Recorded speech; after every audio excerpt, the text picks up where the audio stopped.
Hello hi नमस्कार नूतन blog को स्वागत। आज आम पहुँची जाइए आदिवासी गाँव में देखिए समस्त घर चाल घर एमती गाँव में पहुँची जाइए। प्रधानमंत्री आवास योजना कौन योजना पहुँची पारनी जमी सरकार को साबत गाँ ये गाँ पलटि जाइए और साबत गाँ कहले भूल हम ना कौन योजना यहाँ पाखे पहुँची पारनी। अपहंच इलाका ढालू पहाड़िया अंचल कहले भूल हेनी। आसतु जा गाँव चित्र देखा और समस्या बुझा। सुकेज धान धान चाउल मिलूनी केते केजी चाउल मिलूँ 5 केजी ये आप घर बढ़िया चाउल घट बन देच शीत लगुन टोटाली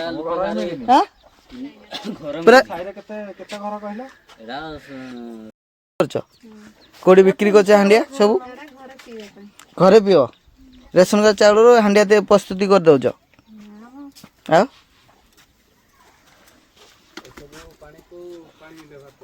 कौ तेलटा टुल अच्छा पानी सुविधा अच्छी तो नलकूप कौन आप गाँव समस्या रही ये साइड तो सबू समस्या कौटा को आरंभ करी कौटू शेष करी मुझे जानी पाऊ नहीं।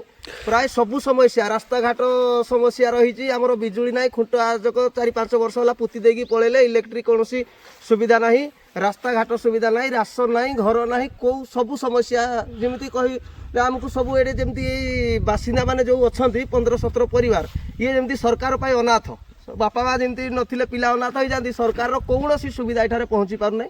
बहुत दुखरे कालातीपात कर बहुत दुख लगे तथापि करेन्ट ना बोली जनईले हाँ लिखित आकार जनईचु मौखिक आशार जाकि ग्रामवासी को लेकिन मुझे जाकि सहित कथबार्ता कली कौन फल कौन प्रतिश्रुति देते हम आम चेष्टा चलैचु तुम हो सब प्रतिश्रुति पाई आम आश्वासन लाभ करके अच्छे तो दलित अवस्था ना ना ना पानिया जल ना गोटे नालटे बही जाऊँगी से नाल गुड़े कूह खोड़ी चुहा खोड़ी पा पीउं खरा दिन बहुत हतसंत जाकि कौन से आवास भी क्या मिले ना ना ना वर्षा दिन हेल्ले छुआ स्कूल भी जाई पारना ना पानी फुल हो बहुत हिनस्ता होती रास्ता गोटे जो मरम रास्ता आसूला सी भी अधा पंतरिया होगी पड़ी रहा कौन सुविधा ना आप तो आसिले देखिले सब आ कौन सरकार कौन अनुरोध करेंगे सरकार को एतिकी अनुरोध जे रास्ता मुख्यतः आमर खाद्य बासस्थान बासगृह यही सब जोटा नितांत आवश्यक नेसेसरी जिनस गुड़ा पूरण करंतु जमती अवहेलित हिसाब से रही खाली भोट आसला बेलू आसिक मालमाल पहुँची जाऊँच जो आकार कथा कहते ये सब सर्वे सर्वा सरकार चेंज करा बोली गोटे आह्वान हो गला चेंज कले काले हो आश्वासन पाई ग्रामवासी मैंने चेष्टा मिलित ये चेष्टा करी आम अंचल लोक को बुझेले कहीकि चेष्टा करी सफल हेले सरकार चेंज है किंतु ये सरकार भी कौन काम को नुह ये कौन समाधान हो पारना ना रास्ता ना पानी किसी कौन सुविधा हो पारना किडनी टचिंग कथा कहउछन जोटा कथारा पछपटे बसी आगपटे बाहर छी तापर हला बेलू ये जाऊँगी मुझे धरिकी जाऊँगी सबरा लेकिन हाबड़ होती ना ना ना ये विषय आज आम टोटाल विभूताई की भी कहवा यहाँ अंत्योदय समस्त जदि अंत्योदय गृह योजना समस्त गोटे 15-17 घर घटा दे पारे टी गोटे किलोमीटर दूर तुम जान मेन लाइन अच्छी ना गोटे किलोमीटर कौन आस पारे 1 किलोमीटर हेनी खुंट पड़ी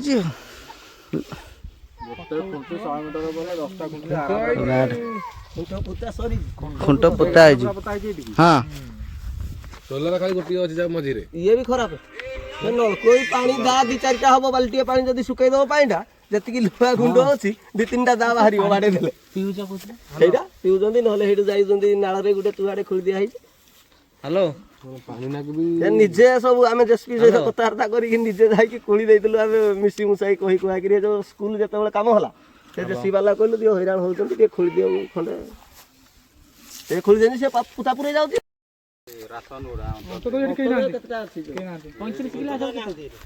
जो गाँ ना फा सब डिटेल्स लिखिलु रसन दीदी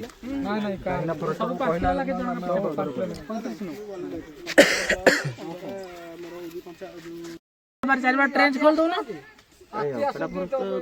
फरेस्टर ये किसी काम ना इटा फरेस्टर किसी काम ना ट्रेंच कामटा फरेस्टर नले धरिवे आमे भी जंगल जमी आम ट्रेंच होती ना केवल ट्रेंचटा जंगल जमी हुए ट्रेंच कमटा हाथी पाई हुए ये तुम जाकि पंचायत सरपंच को कह से तो कंट्राक्टर आजिकल खाया अनिजन सी आसिक करेंगे ସେ ତାଙ୍କର ଖୋଳି ଖୋଳାକି ଖାଇବେ ତାଙ୍କର ତମର ହାତୀ ନ ପଶିବା ଦରକାର ଯୋଉ ପଟେ ପଶିବ ଖାଆନ୍ତୁ ଯାହା କଲେ ଆମର ନାଇଁ ଯୋଉଟା ଆମର ଦରକାର ଏଇଟା ହେଇପାରିବ ଏଟା ସହଜରେ ହେଇପାରିବ ପଞ୍ଚାୟତରେ କଥା ହଉ ପଞ୍ଚାୟତ ସରପଞ୍ଚ କହିଲେ ନା କାମ ନହେଲେ କର ତମେ ନିଜେ ବି କରିପାରିବ ନା ନାଇଁ ନାଇଁ ଆମେ କଥା ହଉ ତାହେଲେ ସରପଞ୍ଚ ସହିତ ମତେ ରାଘବ କହିବ ତମେ ଖର୍ଚ୍ଚ କଲେ ସବୁ ପଇସା ନାଇଁ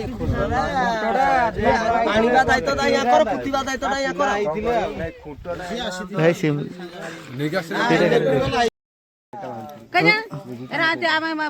सरकार या संगे किछि मतलब तमे भत्ता पाउछ मान तमे पाइबो तमर ता संगे तो ताकर लाइन नहीं कहिदेले पुति पुता देबे हाँ ଦେଇଛନ୍ତି ନିଜେ लाइन ଯେମିତି ଜଳିବ ତୁମ ଗାଁରେ ଲାଇନ ଜଳିବ ବୋଲି ପୁରା ଇମୋସନାଲ ପୁରା ଖୁସିରେ ଆଉ ପୁରା ଖୁସି ଲାଗେ ନା ट्रैक्टर लगेकी 2000 ट्रैक्टर लगेकी ଆମେ ଆଣିଛୁ ଭଡା ଦେଇକିରି ଆଣି ହଁ ଭଡା ଦେଇକି ଆଣିଛୁ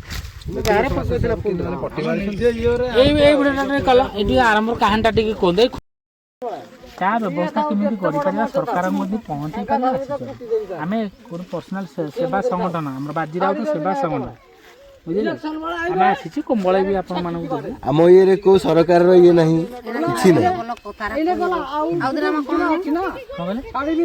ନାହିଁ ଭଲ ଭଲ କଥାରା ଆମକୁ କହିଦେବ ଆଉ ଦିନ ଆମେ କଣ ହେମୁ अंडा बुझी जाए शिखेवा ହଁ अरे देखो तो पर्सनल माने देखो सरकारी आउतरे तमे केमिति सब प्रकार सहाय्य पाइबे आमे सरकार पाखु तम अभियोग सब पठेबू सरकार को जाननु आमे ताकू भी करू रास्ता दरकार ना नहीं दरकार पानी दरकार ना नहीं दरकार लाइन दरकार ना नहीं सब दरकार तो हेई ନା पारुछि ସରକାର ଭୋଟ ସମୟରେ ଆଉଛି ତତେ ଭୋଟ ତୋଠୁ ନଉଛି ତତେ କହୁଛି ଏଇଟା ଦେବି ଦଉନି ଆମେ ତୋଠୁ କିଛି ନବୁନି ସବୁ ଦବୁ ତତେ ଏବେ ବୁଝିପାଇଲୁ ଏବେ ବୁଝିଲୁ ଆମର କୌଣସି ସ୍ୱାର୍ଥ ନାହିଁ କେବଳ ସେବା तोड़ भी नहीं ତଡ଼ି ପିଲେ ନିଶା ବିଶା ହବ ହବ ନିଶା ହବ कौन माने बुढ़ी लोग मुझे यार सेटा रे मैं बंची छी हेला କୋଉଠି ନାଇଁ ଆମେ ଇଆଡେ କିଛି କହୁନୁ ଶୁଣ ଭାଇ ଭାଇ ତୁମେ ନଡିଆ ପୂଜା କରୁଛ ଏମାନେ ହାଣ୍ଡିଆ ପୂଜା କରୁଛନ୍ତି ଡାଇରେକ୍ଟ ବୁଝିଗଲ ନା ନାଇଁ ରଖିବା ରାତିରେ ଗୋଡେଇ ହବ ଡରିବନି ଭତ୍ତା କଟିବନି ମାଉସୀ ସାথে ଗୋଟେ ଫଟୋ ଉଠେଇଲା ମାଉସୀ ପିଇ ଦେଇଛି ହାଣ୍ଡିଆ ଟିକେ କୋଉ ଗାଁ ନା କଣ ବାମଣିଆ ସାହି କଙ୍କଡାହାଟ ବ୍ଲକ ରେ ଯାଉଛି କଙ୍କଡାହାଟ ପଞ୍ଚାୟତ ବାମୁଣିଆ ସାହି ଗାଁ ଏଠି କେତେ ଘର ରହୁଛନ୍ତି ଆପଣ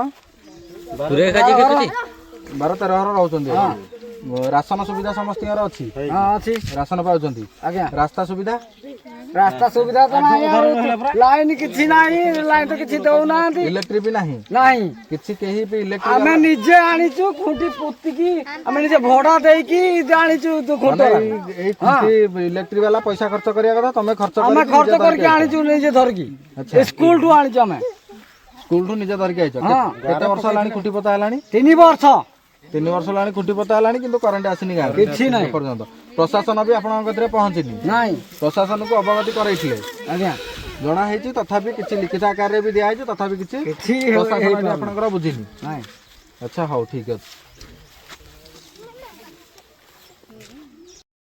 सुविधा नहीं ପାଣିର ବ୍ୟବସ୍ଥା କିଛି ନାହିଁ ଏଠି ଲାଇନ ବି ନାହିଁ କରେଣ୍ଟ ନାହିଁ ଇଲେକ୍ଟ୍ରିକ କିଛି ନାହିଁ ରାସ୍ତା ବି ନାହିଁ ଜ୍ୱର ହେଲେ କେମିତି ନଉଛ जोरल केमती रहउछ एमती ବର୍ଷା ସିଜିନରେ ए साई को जाई कि ना जाउछु ଜ୍ୱର ହେଲେ ତ ଚାଲ ଚାଲି ପାରିବନି ଯଦି ବହୁତ ସିରିୟସ୍ ହେଇଗଲା କ'ଣ କେମିତି ନିଅ सिरा सेबो आउ ବର୍ଷା ହେଲେ ଛୁଆ ସ୍କୁଲ ବି ଯାଇ ପାରୁନାହାନ୍ତି ପାଣି ଚାରିକର ହେଇଯାଉଛି ମାନେ ଏଇ ସିଜିନରେ ଧାନ ସିଜିନରେ ହାତୀ ବି ଗାଁକୁ ଆସୁଛନ୍ତି କିନ୍ତୁ କରେଣ୍ଟର ସୁବିଧା ନାହିଁ ନାଇଁ କି ମାନେ ପ୍ରଶାସନ ବି ଏପର୍ଯ୍ୟନ୍ତ କିଛି ପଦକ୍ଷେପ ନେଇନି ଆପଣଙ୍କ ପାଇଁ ମାନେ ଗଭର୍ଣ୍ଣମେଣ୍ଟ ଆସିକି କିଛି ପଦକ୍ଷେପ ନେଇନି ଯେ ନାଇଁ ଆମେ ଆପଣଙ୍କ ନିର୍ବାଚନ ସମୟରେ ଭୋଟ ଭାଇ ଆସନ୍ତି କ'ଣ କୁହନ୍ତି कोन कोती हम एटा देमो सेटा देमो कइले देखला को किछि देबे नै ଭୋଟ ବେଳକୁ ସବୁ ଦେବେ କହିକି କିଛି ଦଉନାହାନ୍ତି किछि नै देबे नै ଭୋଟ ପାଇକିରି ଘରକୁ ପଳାଉଛନ୍ତି आ किछि भी देबे नै ଏଇ ଖୁଣ୍ଟି ଏଇ ଇଲେକ୍ଟ୍ରିକ ଖୁଣ୍ଟି କେତେ ବର୍ଷ ହେଲାଣି ପୋତା ହେଲାଣି 3 ବର୍ଷ ହେଇଗଲାଣି ତଥାପି କରେଣ୍ଟ ଦେଇନାହାନ୍ତି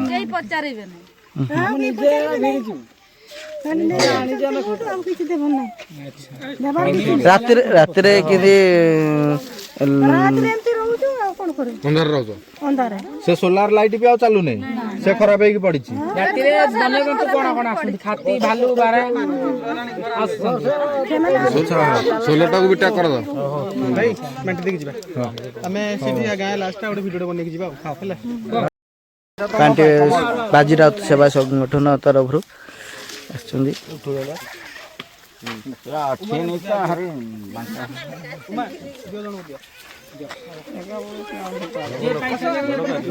ପାଇଛି ଗୋଟେ ଲାଇନ୍ ଠିଆ ହେଇବ, ଯିଏ ପାଇଛନ୍ତି ଗୋଟେ ସାଇଡ୍ ଦେଖନ୍ତୁ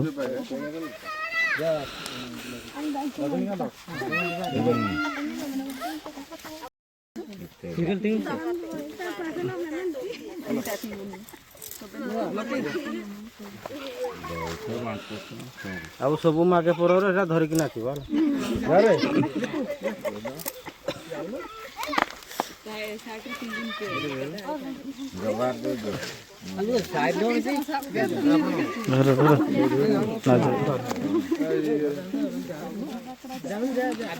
ଆସିଛନ୍ତି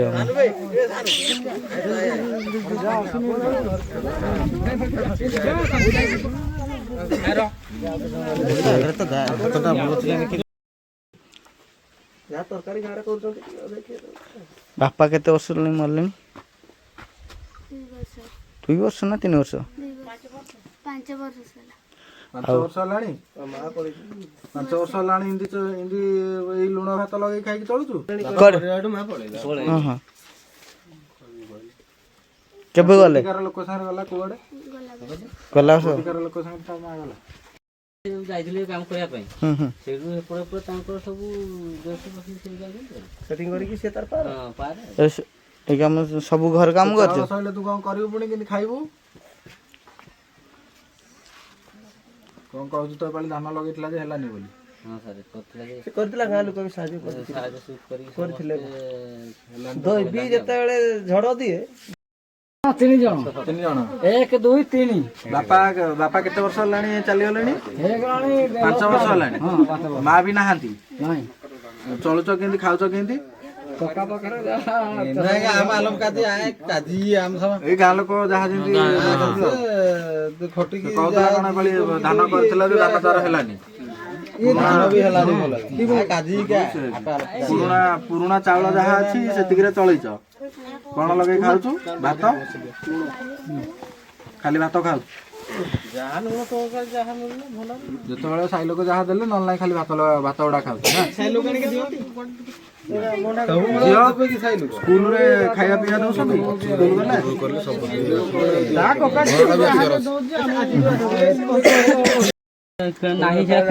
କିଣିବୁ ହେଲା। ସ୍କୁଲ ଯାଉଥିବୁ ସବୁଦିନ, ସ୍କୁଲ ଯିବ ହେଲା। ବନ୍ଦ ଟିକେ ଫଟୋ ଉଠେଇ ହେଲା।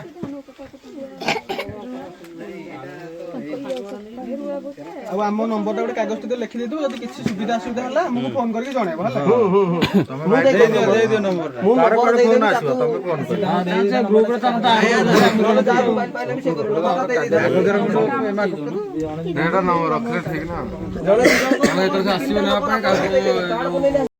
ନମ୍ବରରେ ଫୋନ କରିଦେବୁ, ଯାହାକୁ କହିବୁ ଭାଇ ଟିକେ ନମ୍ବରରେ କଲ୍ କରିଦିଅ, ସେ କଲ୍ କରିବ ହେଲା। ଆମେ ନା ଆସିବୁ କଣ କରିବୁ? ଆମେ ତ ଯାଇକି ପହଞ୍ଚିବୁ ଯାହା ବି ହେଲେ। 3 ଜଣ ଅନାଥ ଶିଶୁ ରହିଥିଲେ ଏ ଗାଁରେ ସୁବିଧା ବ୍ୟବସ୍ଥା କରିବା ପାଇଁ ଦାୟିତ୍ୱ ଫଟୋ ଉଠେଇବା ଦିଆଯାଉଛି। କମଳ ଦଉଛନ୍ତି ଯେତେବେଳେ ତାକୁ 3 ଜଣ ଯାକ ଗୋଟେ ଫଟୋ ରଖିବ। ଯଦି ଏଠି ତତେ କିଛି ହଇରାଣ କଲେ ତୁ ଯାହା ମୋବାଇଲରୁ ପାରିବ ମୁଁ କଲ୍ କରିବି, ତାଙ୍କୁ କହିବୁନି କଲ୍ କରିବାକୁ, ଯୋଉଠି ସେ ହଇରାଣ କରିବ। ତତେ ଆଜି ଆସିଥିଲେ ନେବା ପାଇଁ 3 ଜଣ ଆଙ୍କୁ ହେଲା। ଯଦି ସେ ତମକୁ ନେଇକି ଗଲେ, ଯଦି ଭଲରେ ରଖିଲେ ତ ଭଲ, ଏଇ ନମ୍ବରଟା ଲୁଚେଇକି ରଖିବୁ। ଯଦି ଖରାପରେ ରଖିଲେ, ହଇରାଣ କଲେ, ତମକୁ କୋଉଠି କାମ ଧନ୍ଦାରେ ଲଗେଇଲେ, ତାହେଲେ ଏଇ ନମ୍ବର ରଖିବୁ। ଯାହାକୁ ଗୋଟେ ଦେଖିବୁ ଭାଇ ଏଇ ନମ୍ବରରେ ଟିକେ କଲ୍ କରିଦିଅ ହେଲା। ଆମକୁ କଲ୍ କଲେ ଆମେ ଆସିକି ପୁଣି ପଇସା ରଖିଥା, ଯଦି ବି କିଛି ପଇସା କିଛି ଦରକାର ହେଲେ ଫୋନ କଲେ ଆମେ ଯାଇକି ପହଞ୍ଚିବୁ ହେଲା। ଯେତେବେଳେ ଅସୁବିଧା ଲାଗିବ, ଜୀବନକୁ ଯେତେବେଳେ ବିପଦ ଲାଗିଲା ଫୋନ କରିବ ହେଲା। ନମ୍ବରରେ ଫୋନ କରିଦେବୁ, ଯାହାକୁ କହିବୁ ଭାଇ ଟିକେ ଏଇ ନମ୍ବରରେ କଲ୍ କରିଦିଅ, ସେ କଲ୍ କରିବ ହେଲା। ଆମେ ନା ଆସିବୁ କଣ କରିବୁ? ଆମେ ତ ଯାଇକି ପହଞ୍ଚିବୁ ଯାହା ବି ହେଲେ। ଏ ଗାଁରେ ସୁବିଧା ବ୍ୟବସ୍ଥା କରିବା ପାଇଁ ଦାୟିତ୍ୱ ତିନି ଜଣ 3 ଜଣ 1 2 3 ବାପା ବାପା କେତେ ବର୍ଷ ହେଲାଣି ଚାଲିଗଲେଣି? ହେଇଗଲାଣି 5 ବର୍ଷ ହେଲାଣି। ହଁ 5 ବର୍ଷ ମା ବି ନାହାନ୍ତି। ନାଇଁ ଚଳୁଛ କେମିତି, ଖାଉଛ କେମିତି? କକା ପାଖରେ ଯାହା ଚାଷ କରି ଏଇ ଗାଁ ଲୋକ ଯାହା ଯେମିତି ରହୁଛନ୍ତି ଆଉ। ସେ କହୁଥିଲା କଣ ଏପାଳି ଧାନ କରିଥିଲା ଯେ ଧାନ ତାର ହେଲାନି। ପୁରୁଣା ଚାଉଳ ଯାହା ଅଛି ସେତିକିରେ ଚଳିଛ। କଣ ଲଗେଇ ଖାଉଛୁ? ଭାତ, ଖାଲି ଭାତ ଖାଉଛୁ। ଯେତେବେଳେ ସାଇ ଲୋକ ଯାହା ଦେଲେ ନହେଲେ ନାହିଁ, ଖାଲି ଭାତ ଗୁଡା ଖାଉଛୁ ନା? ସାଇ ଲୋକ ଆଣିକି ଦିଅନ୍ତି।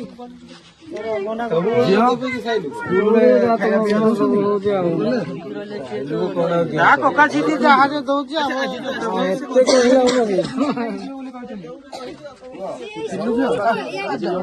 ବନ୍ଦ କରିକି କାମ କରି ଯାଉଛି, ସେଇ ପଇସାରେ ଚଳୁଛନ୍ତି। ତେଲ ସାବୁନ ସେଇ ପଇସାରେ କରୁଛନ୍ତି। ଆଜି ଯୋଉ ଆସିକି ଯୋଉ ନେବେ ବୋଲି କହିଲେ, କେତେ ଦିନ ନେବେ ବୋଲି କହିଛନ୍ତି? ସପ୍ତାହଟେ ସପ୍ତାହ ପରେ ନେଇଯିବ। ଯଦି ନ ନେଲେ 3 ଜଣ ନେବେ ନା ନାଇଁ? 3 ଜଣ ଯାକ। ଶୁଣ, ସେ ଯଦି ଯିଏ ବି ନେବେ ଭଲରେ ବୁଝିକି ତାଙ୍କ ଆଧାର କାର୍ଡ ଫଟୋ ଉଠେଇକି ରଖିକି ତାଙ୍କୁ ଛାଡିବ। କାହିଁକି ନା କିଏ କୁଆଡେ ନଉଛନ୍ତି, ଆଜିକାଲି ବିକି ଦଉଛନ୍ତି। ନିଜେ ଛିଡା ହେଇଥିଲା ସରପଞ୍ଚ। ହଁ ଭାଇ, ତମେ ବୁଝିକିରି ତମେ ଜାଣିଛ ସବୁ ବିଷୟରେ, ତମେ ମାନେ ବୁଝିକିରି ତାଙ୍କୁ ଦରକାର ପଡ଼ିଲେ ମିଡିଆ ଲଗେଇବେ। ଖବର ଭାଇ ତମେ ନବ। ଗାଡିଆନ ତାଙ୍କର ତାଙ୍କ ଗାଡି ଫାଡି ସବୁ ନମ୍ବର ରଖିବାକୁ ପଡିବ। ନାଇଁ ନାଇଁ, ମୁଁ ଆସିବି ନିଜେ ଯିବି ବି ଯୋଉଟା ରହିବ ନାଇଁ ଆମେ କିଣିକି ତୁ ତୋର ଖାଇବୁ ହେଲା, ରଖିଥା ଖାଇବ 3 ଜଣ।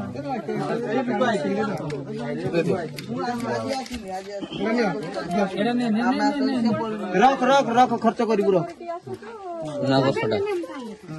ରଖ, ଖର୍ଚ୍ଚ କରିବୁ ହେଲା। ଖର୍ଚ୍ଚ ନା ଚାଉଳ ଫାଳ କିଣିବୁ, ପନିପରିବା ଲୁଣ ତେଲ ଯାହା ନାହିଁ ସେଟା କିଣିବୁ ଆଉ। କିଣିବୁ ହେଲା। ସ୍କୁଲ ଛୁଆଟା ସ୍କୁଲ ବନ୍ଦ ସ୍କୁଲ ଯାଉଥିବୁ, ସବୁଦିନ ସ୍କୁଲ ଯିବ ହେଲା। ସ୍କୁଲ କହିଦେଇଛି ମୁଁ, ଚେୟାରମ୍ୟାନ କହିଦେଇଛି। ଫଟୋ ଉଠେଇବୁ।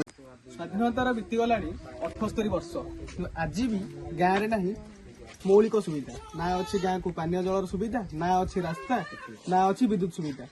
ଆପଣମାନେ ତ ଦେଖିଲେ ଗାଁରେ ଲାଗି ରହିଥିବା ସମସ୍ୟା। ଆମେ ଚେଷ୍ଟା କରୁଛୁ ସରକାରଙ୍କ ପାଖରେ এই ସମସ୍ୟାକୁ ପହଞ୍ଚିବା ପାଇଁ, ଆଉ ଖୁବ୍ ଶୀଘ୍ର ତାର ସମାଧାନ କରିବା ପାଇଁ।